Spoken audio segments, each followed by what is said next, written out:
छत्तीसगढ़ के मुकुट कहे जाने वाला बस्तर और बस्तर के विकास की बातें बीते कुछ समय से की जा रही है, जहां केंद्रीय गृह मंत्री ने पूरे देश से नक्सलवाद को खत्म करने का संकल्प लिया और डेडलाइन तय कर दी गई, जहां 31 मार्च 2026 की तारीख तय की गई और लगातार केंद्रीय मंत्री बस्तर पहुंच रहे हैं, जहां नक्सलवाद को लेकर समीक्षा बैठक भी कर रहे हैं। केंद्रीय मंत्री के संकल्प की सराहना आज हर कोई कर रहा है, जहां बीते 40 दशकों से छत्तीसगढ़ नक्सली का दंश झेल रहा है, जहां माओवादी बेकसूर और निहत्थे लोगों को अपना निशाना बना रहे थे। बस्तर में एक अलग ही डर का माहौल था, जो अब धीरे धीरे खत्म होने लगा है।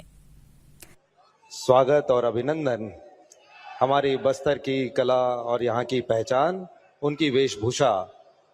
बहुत ही खूबसूरत ये बंडी जो कि कौड़ी से निर्मित है, हस्त निर्मित है, ये पहनाई गई माननीय मुख्य अतिथि महोदय को हमारे जनजाति भाई बंधुओं के द्वारा। और साथ ही जो पारंपरिक तरीके से जो माला वो पहनते हैं, उनके साथ भी माननीय मुख्य अतिथि महोदय जी का स्वागत किया जा रहा है।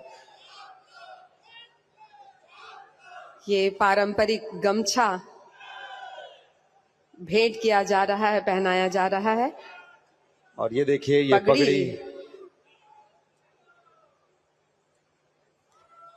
इसमें जोहार लिखा हुआ है। जी हाँ, और हम जोहार कर रहे हैं, हम स्वागत कर रहे हैं, हम अभिनंदन कर रहे हैं अपने आदरणीय मुख्य अतिथि महोदय जी का। जोरदार तालियों के साथ आज के इस अवसर को हम सब अपने स्मृति पर रेखांकित करते हैं।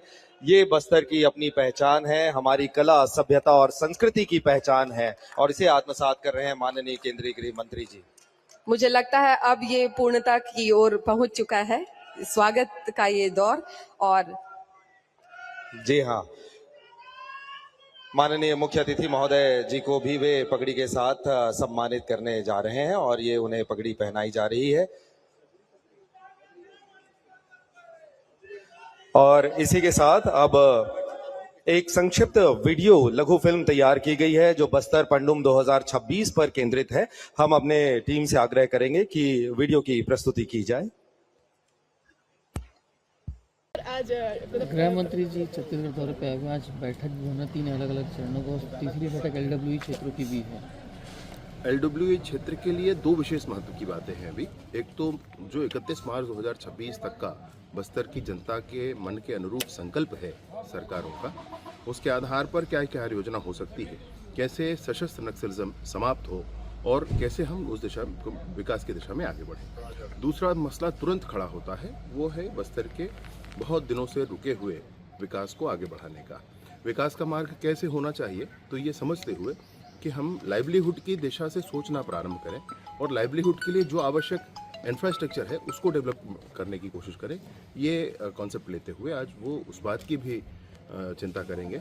उन्होंने कल अनौपचारिक तौर पर चर्चा में इस बात को भी दोहराया कि बस्तर को सारे ही देश में सबसे उन्नत आदिवासी संभाग बनाना है। इसके लिए हम पूरा मिलकर कोशिश कर रहे हैं। देखिए, ये केंद्रीय गृह मंत्री की योजना है, और केंद्रीय गृह मंत्री अपने आप में पूरा होमवर्क करके, पूरी बात करके उन्होंने एक डेडलाइन फिक्स कर दी है। जहाँ तक हमने छत्तीसगढ़ सरकार की बात की, तो छत्तीसगढ़ सरकार के गृह मंत्रालय के पास कोई काम नहीं है, ना कानून व्यवस्था ढंग से चला पा रहे हैं, ना कुछ कर पा रहे हैं, और इनकी प्लानिंग भी कुछ नहीं है। लेकिन एक बात तो तय है कि गृह मंत्री जी के जो दिशा निर्देश आ रहे हैं, जिस तरह से गृह मंत्री जी अपनी कही हुई बातों को लेकर बार बार छत्तीसगढ़ दौरा कर रहे हैं, तो उनके तरफ से तो ये बात बिल्कुल क्लियर है कि मैं इस काम को पूरा करने के लिए नियत तिथि में, नियत तौर पे, नियत मापदंडों के आधार पर मैं दौड़ भाग कर रहा हूँ, और करके अपने दम पे ये करूँगा, और छत्तीसगढ़ सरकार के सारे लोगों को खड़ा रहना पड़ेगा। तो जब तक इस तरीके से अनुशासन और प्रतिबद्धता नहीं दिखाई जाएगी, तब तक इसका लाभ सब लोगों को नहीं मिलेगा। और जहाँ तक नक्सली समस्या के खात्मे की बात आप कर रहे हैं, तो इसका पूरा श्रेय मैं अपनी तरफ से तो अमित शाह जी को ही दूंगा। छत्तीसगढ़ सरकार के भरोसे ये काम नहीं हो सकता है। CCN न्यूज के लिए ब्यूरो रिपोर्ट।